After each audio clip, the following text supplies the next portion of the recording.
went to collect school fees. School fees was 870 naira then. Benue State University, 870. I don't know how much they pay now, but it was 870 then. I used 400 naira from Northbound Park to Abuja. Know that Abuja Park, Nyanya Park. That was the Benue Park then. And then navigated to town. So I spent like 500 naira to go and get school fees. You know, he gave me 400 naira. Now, so there was no money to come back because I had to pay school fees. So I had to take a strange bus, a strange kind of bus. When we got to the bridge, the conductor slapped my head. Your money don't finish. And drop it there. Then I vow, may God, may God. You see, my uncle had what to spend his money on that will satisfy him. I was not one of those things.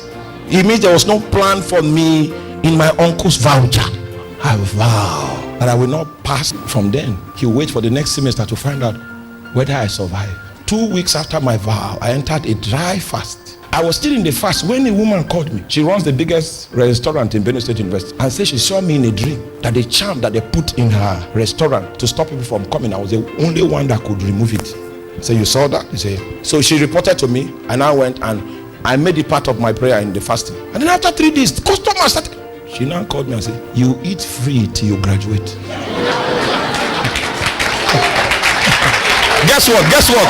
Guess what?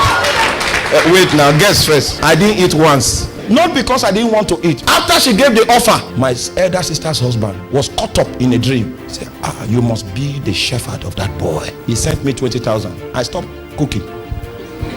And I didn't need to respond to the woman. Oh, you know 20,000 those days when my school fees was 870. I became...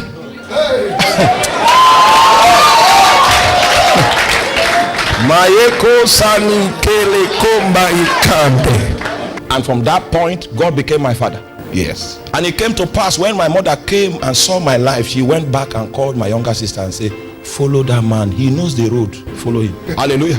Last year I went home to preach, and then my family gathered. The ones that are still alive, my uncles, aunties, and they said, we are proud that you came through our family. That's the same man that left on the bridge without a shepherd. Force God to bless him.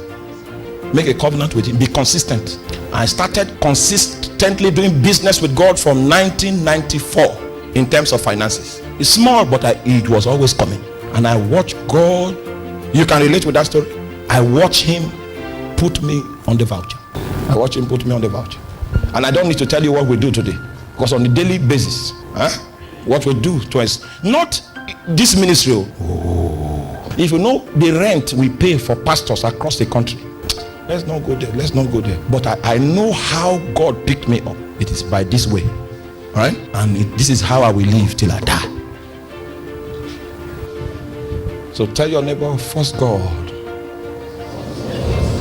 to bless you.